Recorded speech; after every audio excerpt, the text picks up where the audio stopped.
Это еще совсем юная, но по-взрослому уверенная в себе девчонка. Главная сенсация нынешнего сезона в мировом фигурном катании. Спасибо!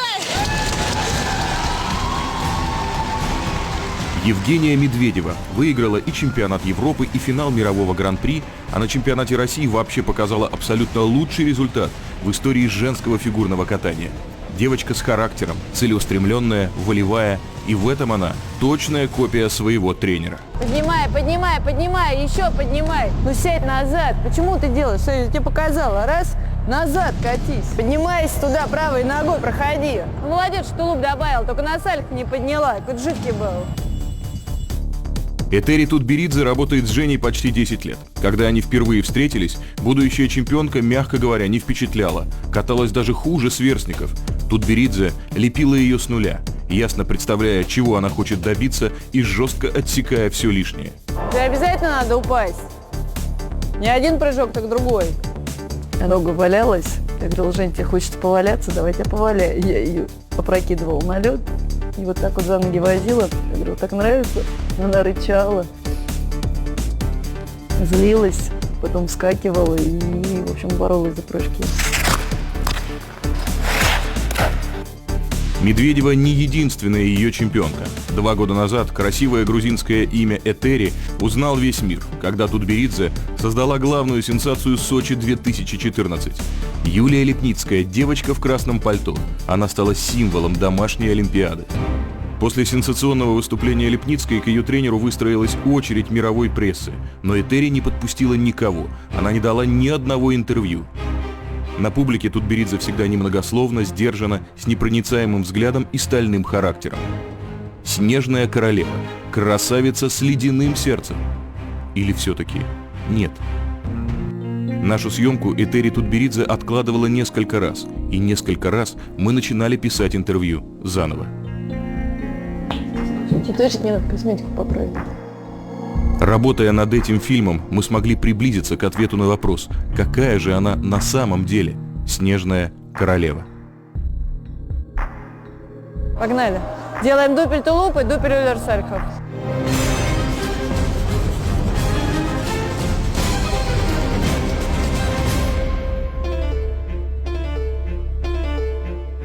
Таких, как Женя Медведева, в мире фигурного катания единицы. Она стабильно и чисто исполняет тройные прыжки в усложненном варианте с поднятой рукой, а сейчас пробует еще более трудный и зрелищный элемент с 2 руками наверх. Это уже высший пилотаж.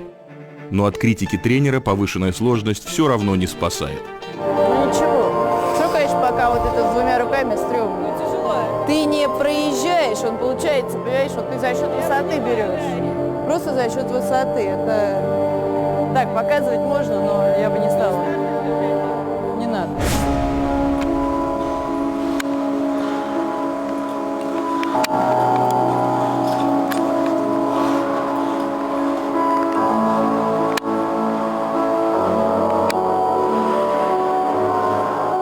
Детство Жени Медведевой закончилось очень рано. Как только она попала в группу Тутберидзе, началась профессиональная работа. Каждый день по много часов.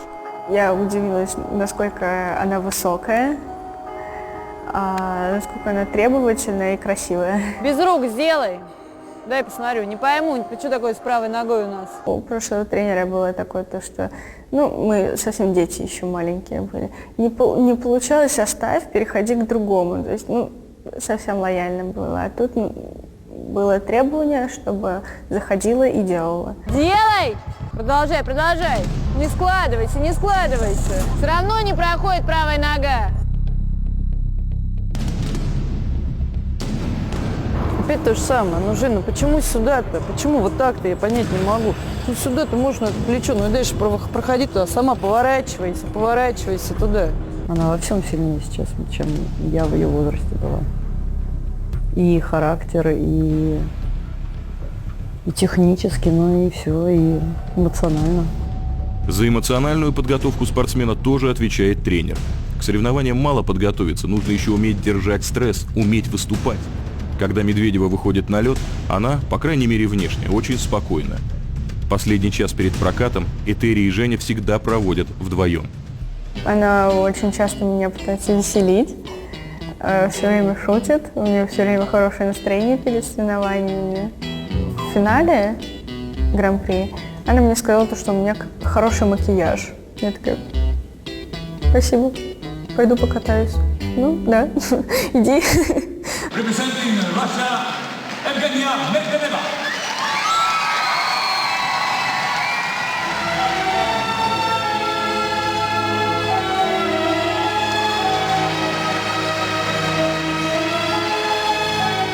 В финале Гран-при Медведева в первый раз в карьере соревновалась со всей мировой элитой и выиграла без вопросов и без проблем. Ни легенда Мао Асада, ни надежда Америки Грейси Голд составить внятную конкуренцию Медведевой даже не попытались. Там же, в Барселоне, юниорский мировой финал выиграла еще одна ученица Этери Тутберидзе – Полина Цурская. Управляться со всей огромной командой Этери помогает Сергей Дудаков. Вот они вместе после успешного выступления ученицы. Спасибо всем большое, кто за меня переживал. Спасибо большое.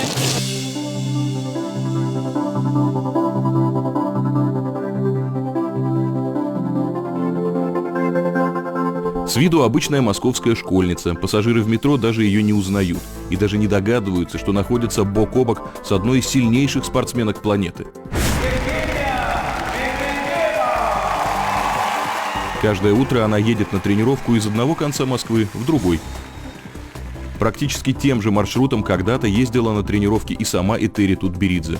Только Жене сейчас 16, а Этери первый раз поехала одна на тренировку на метро, только не падайте, в 5 лет. Мама мне позвонила с работы, сказала, что папа не сможет тебя забрать, поэтому ты сегодня дома остаешься. А я уже была готова, я сказала, нет, я все помню. Я помню, что это 6-й вагон, 2-я дверь. Мне было 5 лет, да. Нет, мама, я не могу пропускать тренировку, я поеду сама. Я чуть с ума не сошла. Я когда вошла на СЮП, стадион юных пионеров, сидел администратор, который тут же, я зашла, и она тут же сказала, все, она приехала, и тут же набрала маме на работу, сказала, она доехала. Ну давайте, раскатывайтесь, Лёш.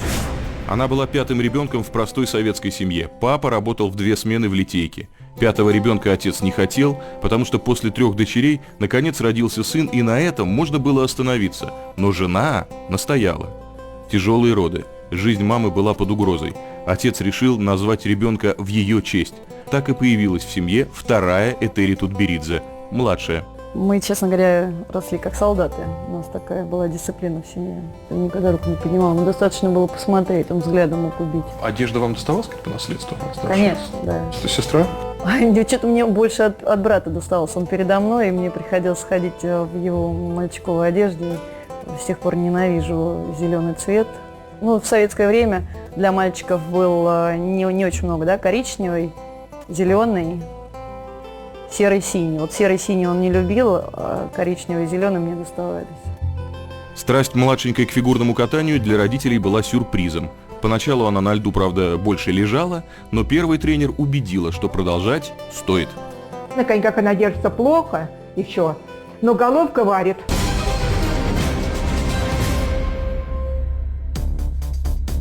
В одиночном катании у Тутберидзе не сложилось. Она переходит в танцы, за карьеру меняет 7 тренеров, занимается в том числе у Чайковской и Тарасовой. Но заявить о себе как о спортсменке у нее не получается. Когда система советского спорта рухнула и жить стало не на что, Тутберидзе уходит в балет на льду. И в 18 лет, несмотря на жесткий родительский запрет, уезжает в США. Думает, что сумеет нормально заработать, но фактически оказывается на улице. Нас поселили в гостинице на честное слово. Потом, в общем-то, хозяин этой гостиницы понял, что никаких денег не будет. Нас переселили в детский лагерь. Питались нас привозили в разные церкви, где мы должны были прослушать, да, баптистские, там было все равно какие, лишь потому что после церкви всегда был легкий перекус. Вот так вот месяц, да, нас возили по церквям, чтобы мы кушали. Скитания по ночлежкам и церковные фуршеты могли бы остаться в памяти эпизодом безбашенной молодости, пока не наступило 19 апреля 1995 года. Мы вообще приехали в Оклахома-Сити, это центр Америки, самый такой, наверное, религиозный штат. А я как раз спустилась вниз, чтобы умыться. Это было 9:04. В эти самые минуты к зданию напротив подъехал грузовик. В его кузове было почти 5 тонн взрывчатки. Я посмотрела на часы, 9:04, а дальше А дальше какой-то хлопок, волна, одна волна, другая волна. И я начала вспоминать, знаете, как в школе. Когда я училась, нас учили, вот когда если ядерный взрыв, и я начала думать, хорошо, вот сейчас вот волна, воздушная волна, сейчас будет огненная волна. Я начала думать, надо куда-то, наверное, спрятаться под лавку или что-то. 168 погибших, почти 700 раненых. До события 11 сентября это был крупнейший теракт в истории США. Взрывной волной накрыло кварталы в радиусе 4,5 километров. Федеральное здание Альфреда Марра разорвало на части. Еще 300 домов вокруг были разрушены или повреждены. В одном из ближайших, через дорогу, и находилась в тот момент юная Этери Тутберидзе. Это все происходило на самом деле очень медленно. Вот так кажется, да, что это секунда, а это как замедленное. Рядом упала плита, еще одна упала плита, потом сверху скатилась лестница. Все это как вроде ты слышишь, и в то же время как это, даже не могу объяснить, это что-то ненастоящее происходит такое. Но, естественно, это страх. И она так испугалась, села на корточки и сказала: «Господи, чтобы это произошло быстро и не очень больно и быстро». Я уже думала, что все, погибнет. И мы увидели по телевизору, и там сказали, что российский балет на льду тоже пострадал. Вы знаете, я просто себе места не находила. Я так испугалась, я бегала по квартире, плакала. Тишина, полная тишина, а потом ты слышишь крики. И ты уже начинаешь открывать глаза, как бы смотреть по сторонам, а мир изменился вокруг тебя, он абсолютно другой. Ну, как бы все другое. И вот люди, которые стоят, кто-то с оторванной рукой, там, не знаю, как-то ты это воспринимаешь, как будто это не с тобой происходит.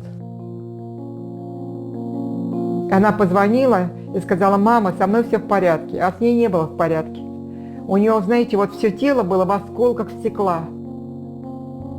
Страх еще долго не отпускал, но не сломал. Получив компенсацию, Этери с партнером покупают битый автомобиль и уезжают в Цинциннати выступать в парковом шоу.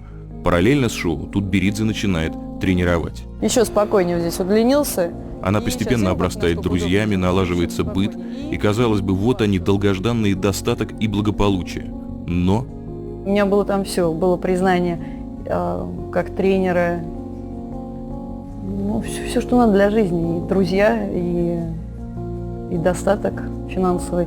Но самого главного не было, семьи не было. Последний год начала ездить очень много туда-обратно, туда-обратно. Я приезжала, месяц тренирую, понимаю, что я не могу, мне хотя бы на неделю надо вернуться. Она так больше не могла, она вернулась. Но в Москве, кроме родителей, ее никто не ждал. Тренерских ставок нет и не предвидится. Эту фразу она слышала на каждом катке, куда пыталась устроиться. В итоге будущая звезда идет работать на надувной каток в Братеево, вести оздоровительные группы. Полноценная спортивная школа появляется в ее жизни только спустя несколько лет на катке Серебряной, куда к ней и придет однажды 7-летняя Женя Медведева. Здравствуйте. На льду и в зале она проводит 6 дней в неделю по 6 часов. Единственный возможный способ учиться между тренировками, прямо на катке. Женя учится в 9 классе в знаменитой спортивной школе «Самбо-70». Занятия у нее раз в неделю. Трудно это у нас на речи, правда, неизменяемая часть речи. Хорошо, это примыкание. На что нужно заменить? На управление. Разглядеть с трудом. Умничка, молодец. Выходной в лучшем случае 1 в неделю. И вот тут, наконец, можно позволить себе немного расслабиться.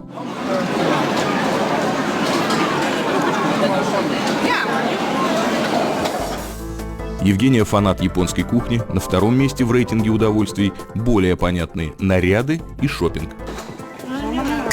Очень красивый цвет, вам хорошо. Мне платье короткое. К выбору образа Женя подходит очень ответственно. С мамой советуется, но главный для нее авторитет – тренер. Я часто себя ловлю на мысли, что мне очень-очень нравится, как Этери Георгиевна одевается, то, что у нее и чувство стиля, и она постоянно за собой ухаживает, и постоянно держит себя в форме. Я с ней беру пример. Хочу быть такой же требовательной и такой же женственной, как она.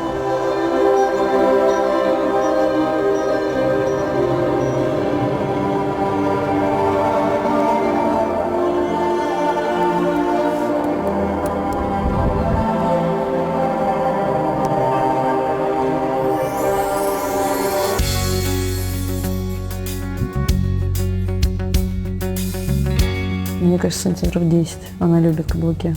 Сантиметров 9-10, наверное. Она любит все фильмы. Сейчас сериал прошел. Красавец. Мужчина. Он расследовал убийство. Я люблю сериал «Шерлок». Британский сериал. Не знаю. Сейчас я читаю учебники, потому что у меня подготовка к экзамену.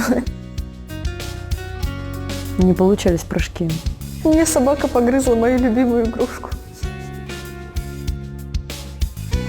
Кого же я могу ей напоминать-то? Пускай будет Стич. Я не знаю. Не знаю, Микки Маус.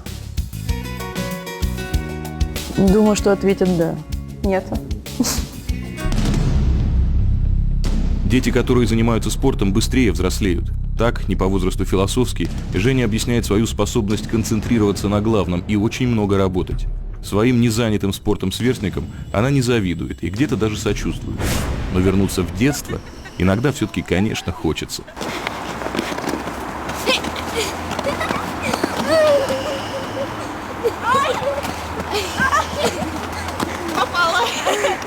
Я считаю себя до сих пор ребенком, потому что мне всего 16 лет. И да, мне хочется пойти с друзьями погулять, да, мне хочется там даже, ну, как бы смешно это ни звучало, на тот же каток пойти погулять с друзьями, повеселиться. Ну вы сильно не разбегайтесь. Я попала! Фу, фу, фу, Женя. Какая гадость. И вот это, и вот это. Нет. Да как нет? Я почувствовала, как я ботинком тогда дотронулась. Еще ботинком ты ни до чего не дотронулась. Сейчас почувствуешь, как я дотронусь. Не надо? Давай. Когда маленькая она была, да, я ее выгоняла, но она выбегала в другой бортик. Это так смешно. Ты ее в один, она в другой бежит. Еще у нас было такое очень смешно, но это я только с Женей делала. Называлось «Женя в кляре». Она когда много валялась, я говорила: Жень, тебе хочется поваляться, давай я поваляю. Я ее опрокидывала на лед и вот так вот за ноги возила. Я говорю: так нравится? Она рычала, злилась, потом вскакивала и, в общем, боролась за прыжки. Я всем говорила: ну что, Женя в кляре? Она говорила: нет, и убегала от меня. Я маленькая, легкая была, мне было легко возить по льду.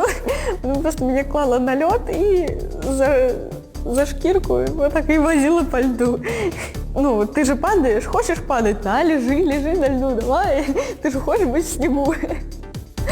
А я упиралась, кричала: нет, не хочу падать. Не хочешь падать, иди делай. Такой прием работал только на Жене, потому что другой спортсмен, может, начнет смеяться, она очень злилась, рычала.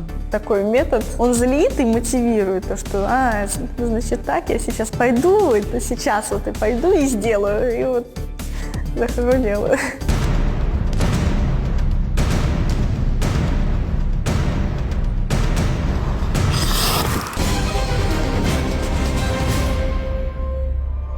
Тут Беридзе говорит, что на Медведеву повышать голос ей особо не приходится.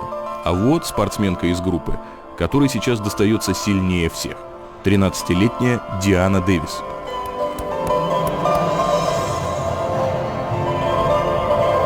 Но ты вообще не поворачиваешься, вообще не поворачиваешься. Что ты не можешь опять? Диана, у тебя руки вот здесь вот. Повернись ко мне. Вот здесь вот руки. Хватит плакать, надоело уже своими слезами. Дай сюда. Вот смотри, вот ты делаешь этот транзишн, а дальше почему-то на двух ногах ползешь. У тебя ни колено не равно. Вот зачем ты ногу подставляешь? Диана, тебе не надо заниматься фигурным катанием, если не могу, и мне неудобно. Ты можешь колено сгибать, все мягче. Раз, два, и здесь мягче. Даже если ты подставляешь все мягче, колено работает. В день наших съемок Диана вышла на лед с температурой под 38, но тренеру не сказала. И как тебе с этой температурой? Ну, на бит тяжело, слабость, но... Нормально. Ну, катаешься? Да. Диана, ну сколько бабочек, а? Ну невозможно, ты себя заставляй как-то. Ну сколько бабочек ты делаешь? Что тебе? Диана единственная в мире фигуристка, для кого тренер Тутберидзе не Этери Георгиевна, а просто мама. Хватит плакать, а? Ну ты работай, ну ты сколько бабочек делаешь? Я не могу, мне тяжело. Через не могу. Через не могу, заставляй себя. Я не могу, я что так прыгаю? Нет. Я прыгаю, ты прыгай уже давно. Диана расстраивается из-за того, что прыжки, которые она освоила еще несколько лет назад, сегодня у нее никак не идут. Запрыгивать 2 года назад. Ты знаешь, я вместе с тобой заплачу. Либо ты тоже 2 года назад запрыгивал. Диана, работай, пробьемся. Все, давай. Давай, нечего. У дочери сейчас непростой период, организм растет, и даже небольшая прибавка веса сразу отражается на прыжках. Но бороться Диане приходится и по другой причине. У нее сенсоневральная тугоусть 3 степени. Она слышит. А частично добирает по губам. Но я иногда повторяю. Если какие-то новые слова, я и пишу на бумажке. Эти люди, дети, они, у них координация не такая развитая, как у нас. А у нее идет отставание. Диана родилась абсолютно здоровым ребенком, но в 2,5 года в результате врачебной ошибки у нее начались проблемы со слухом. Это было осложнение после приема антибиотиков, и процесс оказался необратимым. В полном отчаянии Этери повезла дочь в специализированный центр в Германии, но и там помочь вернуть девочке полноценный слух врачи не смогли. Конечно, она с трудом слышит радио. Грубо говоря, и хочет посмотреть какой-нибудь мультфильм или фильм, но я же не могу переводить ей. Но очень часто я сижу, что-то ей перевожу. Ну, как перевожу, то есть, мам, что сейчас сказали? Мама, сейчас. А что он сказал? А вот что она ответила? Она вам никогда не говорила, за что это?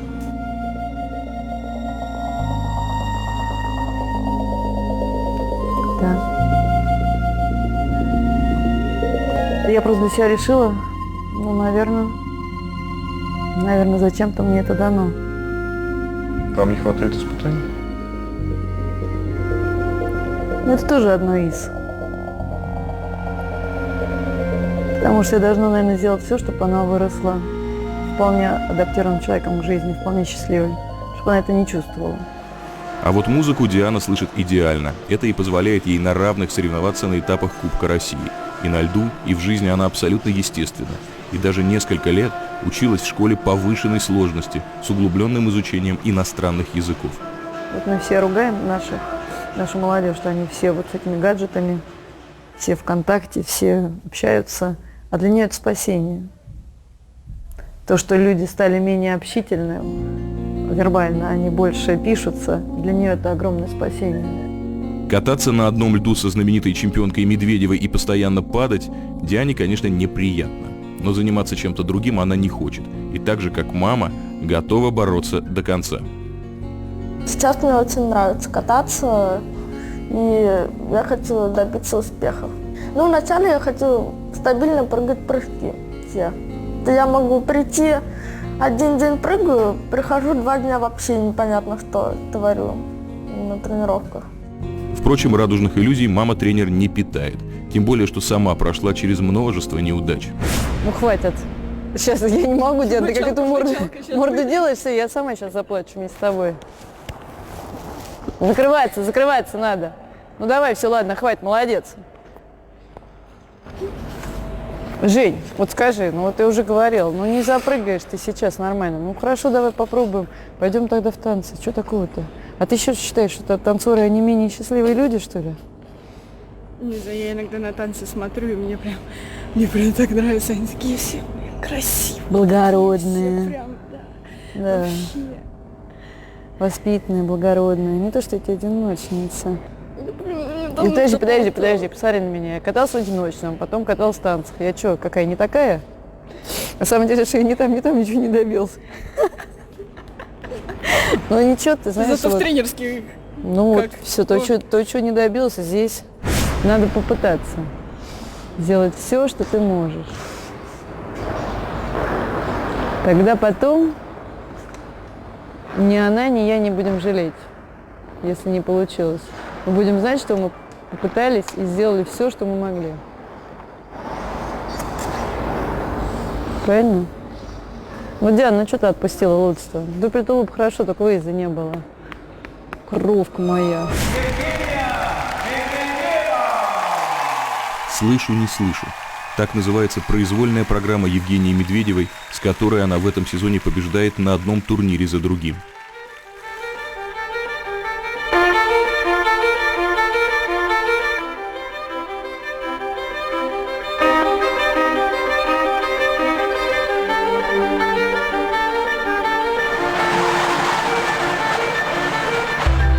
Мое, наверное, счастье есть в том, что я могу часть своего внутреннего мира реализовывать через их программу. Вот где-то, чтобы они могли рассказать что-то, что есть у меня внутри.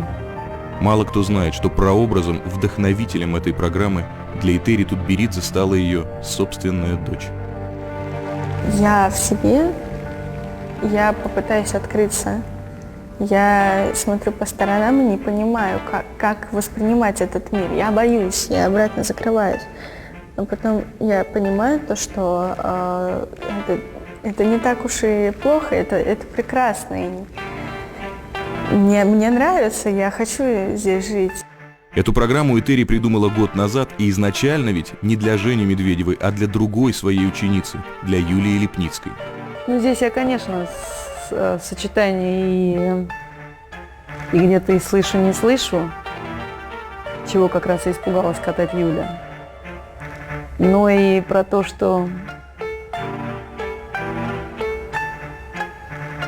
наверное, все равно мы где-то все чуть-чуть друг друга не слышим. К лету 2015 года отношения между тренером и семьей ученицы были уже очень далеки от идеальных. Последние 2 года это была как игра. То есть я должна была в предложенных обстоятельствах, сколько я получала Юлю, вот попытаться ее подготовить к тем или другим соревнованиям.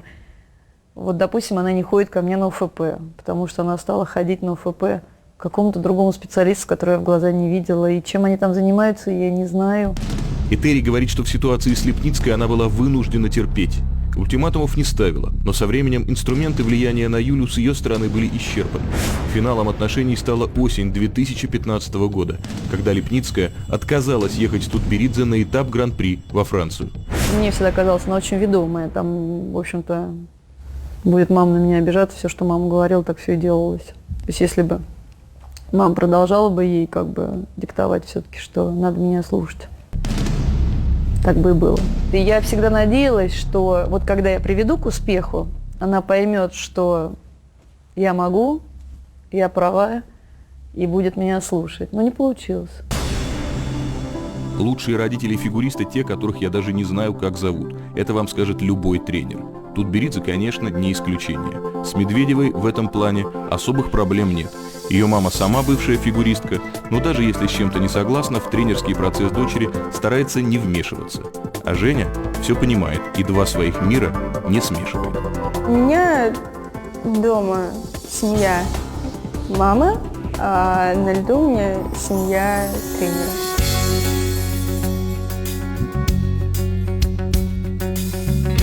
Она очень редко носит каблуки, но я думаю, сантиметров 6-7. 8, но я не люблю каблуки.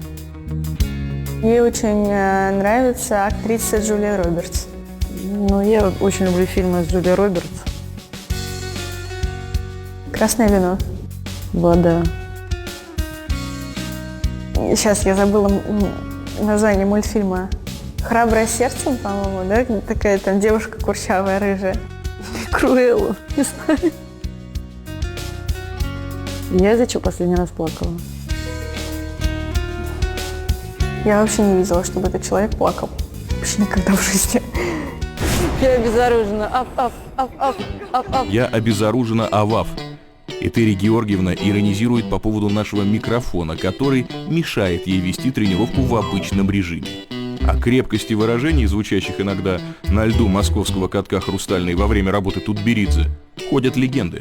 Вы меня лишили просто теперь словарного запаса, все. Так здесь хоккеисты приходят и жалеют девочек, говорят, как вы у нее катаетесь. Где? Что она вас бьет? Один такой вышел, стоит. Да.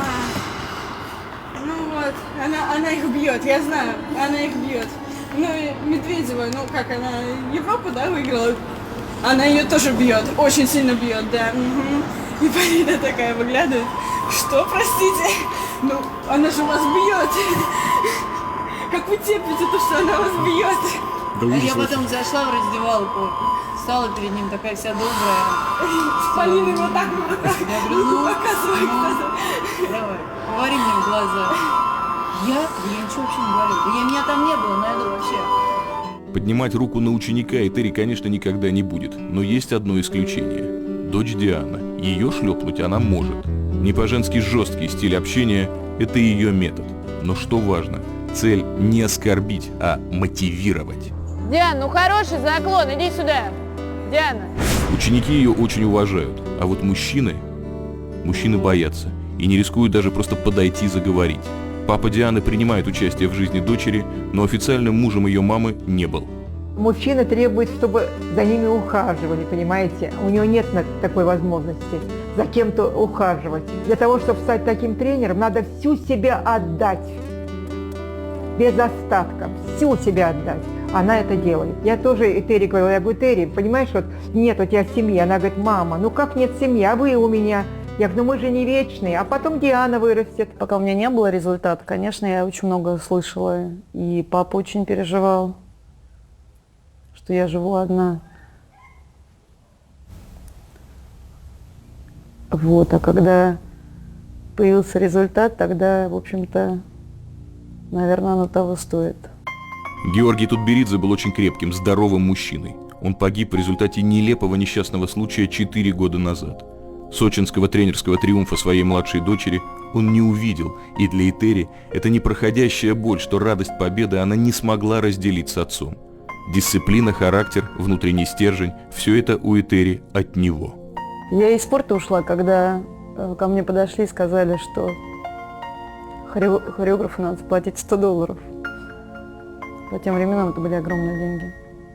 Это за 1 месяц $100. Это значит, ну это кабала каждый месяц. Я бы даже не посмела бы такое произнести родителям. Я знаю, что папа нашел бы. Обязательно нашел бы. Ну, лапонька моя, сладенькая. Ну что, как тренировка прошла? Нормально. Нормально? Как-то. Прыгала? Да, я бабушку обняла. Мама и дочка – вот ближний круг, который она бережно хранит, в который никого не пускает. Здесь вся ее жизнь.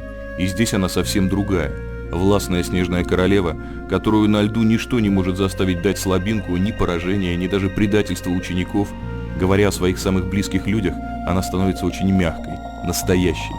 Наверное, потому что счастье и благополучие ее любимых людей полностью зависит только от нее одной. С мамой своей часто видитесь? Нет, сейчас реже. Кто из вас кому сейчас чаще жалуется? Нет, я вообще не жалуюсь. Ну, то зачем мне лишний раз переживать? У меня все хорошо. А у вас все хорошо?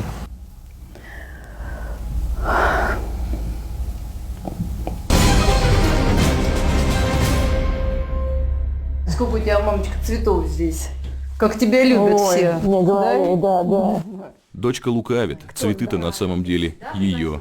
Мне на день рождения это дарили, я с катка все привезла сюда. Не все, я часть оставила на катке. В тренерской и в холле. Вот моя коллекция.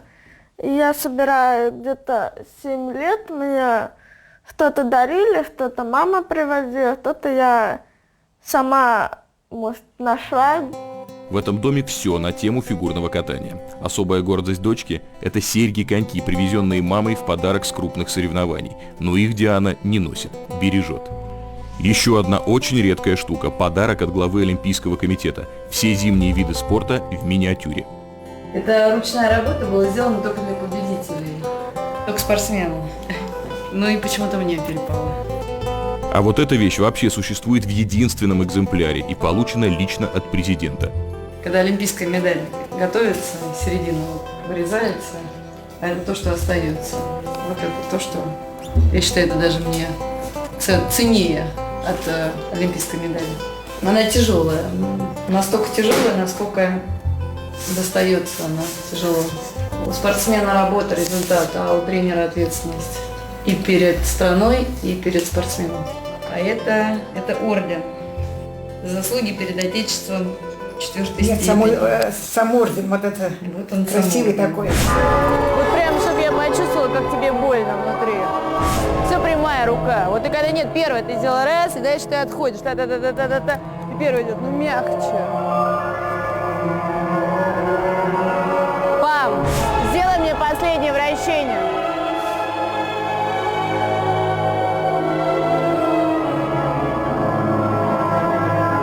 Выезд.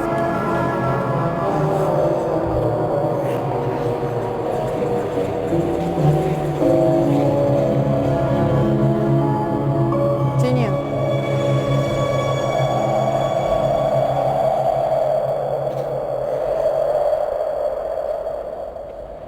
Плечи не поднимай.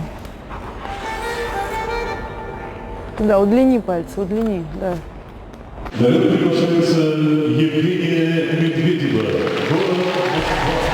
Евгения Медведева в этом году не проиграла ни одного важного старта. Но финал Гран-при, чемпионат Европы и в принципе даже чемпионат мира для них всего лишь этап.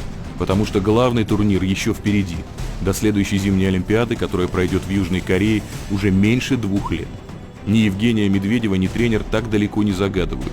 Период тотального взросления, тяжелый для всех фигуристок, уже не еще впереди. Сложности могут быть, обе это понимают. И вообще, о будущем Тутберидзе всегда говорит осторожно и любит повторять. Мы не знаем, что нас ждет завтра. В марте 2016-го ее группу неожиданно покинули еще 2 талантливых спортсмена. Но за дальнейшие отношения с Женей тренер спокойно. Что бы ни происходило вокруг, Этери Тутберидзе и Евгения Медведева знают, что они могут друг на друга положиться, что они могут друг другу доверять.